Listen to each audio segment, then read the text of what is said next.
When speaking about the fall of the Western Roman Empire, the historians generally talk about economics, social changes, migrations and war.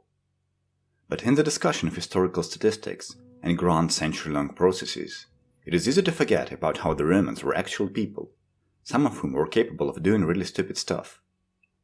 And in this video I'm going to talk about two very similar examples of how a stupid decision helped to destroy one of the greatest powers in all of human history. In the year 450 AD, Western Roman Empire wasn't feeling that well, but it was hanging in there. The current emperor, Valentinian III, was pretty worthless, but he gave most of the power to his Majesty Militum Aetius, who was steadily putting the empire in order. Historian J.B. Bury writes about Aetius. That he was the one prop and stay of the Western Empire during his lifetime was the unanimous verdict of his contemporaries. He dealt with the Goths in Aquitaine, with the Suebi in Hispania, and with the Franks in Gaul. The only big problem remaining on his list were the Vandals in North Africa, and if nothing out of the ordinary were to happen in the next few years, he might just get to stabilize the disintegrating empire. Enter the emperor's sister Justa Grata Honoria. Honoria was in her early 30s and had a reputation of a slut. She had multiple affairs with men from all walks of life. After she was caught sleeping with her chamberlain, the imperial family decided to put an end to her exploits and marry her to a Roman senator, Bassus Herculanus. Bassus Herculanus was much older than his bride and utterly lacked any ambition. His lack of ambition was exactly the reason the emperor picked him to marry his sister. A man like Bassus wouldn't pose any threat to the throne.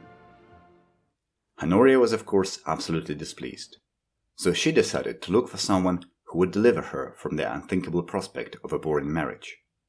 She searched and oh, who's that? That perfect match was none other than Attila the Hun, the Scourge of God. The Huns were neighbors of the Romans for a couple of decades by then. They lived beyond the Danube in the modern-day Hungary, and were mostly interested in bullying the much wealthier eastern part of the empire. In the previous few years, they ravaged the Balkans and extorted the Eastern Roman Emperor for an exorbitant amount of gold. Attila became the sole ruler of the Huns in 445 after killing his brother Bleda. He continued the policy of extorting the Eastern Empire for ever bigger sums of gold and laying waste to every city in the Balkans. In 447, his army shattered the Romans and even threatened Constantinople. The eastern capital was saved by the huge Theodosian walls, but no other city was safe from the wrath of Attila. He rampaged through Thrace and Moesia, leaving death and destruction in his wake. Honoria naturally decided that this was the man for her and sent him a letter asking to save her from the boring marriage. She attached one of her rings to it as a proof of the letter's authenticity. Attila decided that this was a marriage proposal and asked for half of the Western Empire as a dowry. Valentinian was beside himself. He sent envoys to Attila, telling him that the proposal isn't real and they can't give him half of the empire anyway, but Attila had already made up his mind. Telling everyone that denying him his bride and dowry was a mortal insult, he assembled his massive host and rode into the Western Roman Empire. Now we can't read the mind of Attila, but there is a good chance that he didn't really care about Honoria or who she was going to marry. He had a pretty good relationship with Aetius, who had spent a lot of time as a hostage with the Huns. Now why would Attila break this peace over some silly girl? It is possible that the Huns saw that there was no more ransom to be extorted from the Eastern Romans, and was looking to expand his influence in the West. When the king of the Franks died, Aetius was going to put his preferred successor into power, but Attila supported the other candidate, seeking to make the Franks vassals of the Huns. This reasoning is supported by the fact that Attila's army rode not to Rome, but into Gaul. But regardless of what Attila's plans were, I think we can all agree that inviting him to invade the empire was a very stupid idea. Attila's army rode west, burning and pillaging every city on its path. Not a single town east of the Seine River was spared. Only when the Huns reached Aurelianum did a combined Roman Visigothic army under the command of Aetius stop their advance. The Battle of Catalonian Plains was a great victory for the Romans, but Attila was not so easily deterred. The next year he rode for Italy. On their way to the capital, the Huns have completely destroyed the city of Aquileia and razed it to the ground. The devastation was put to an end only when the Huns started running out of supplies, and the Roman delegation with the Pope Leo the Great at the head convinced Attila to stop the invasion.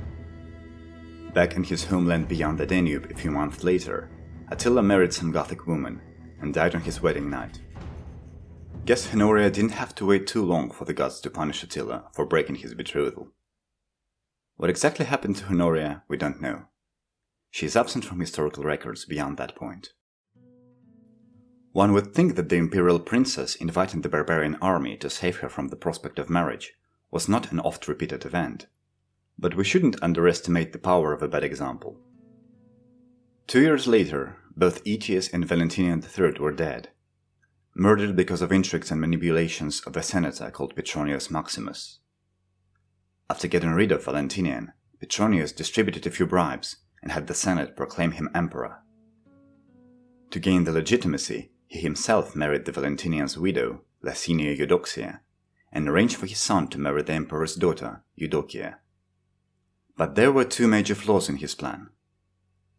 First of all, Licinia Eudoxia was none too pleased to marry the man who she suspected in murdering her first husband.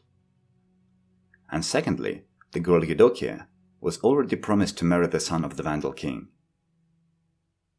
Remember the Vandals in North Africa with whom Aetius was planning to deal before the whole affair with Honoria and Attila? They are still in North Africa, looking to solidify their position. Now a letter from the empress arrives for their king Gaiseric, telling that the empire is in disarray and asking him to rescue his future daughter-in-law. Suffice it to say, Gaiseric wasn't the guy to squander a good opportunity.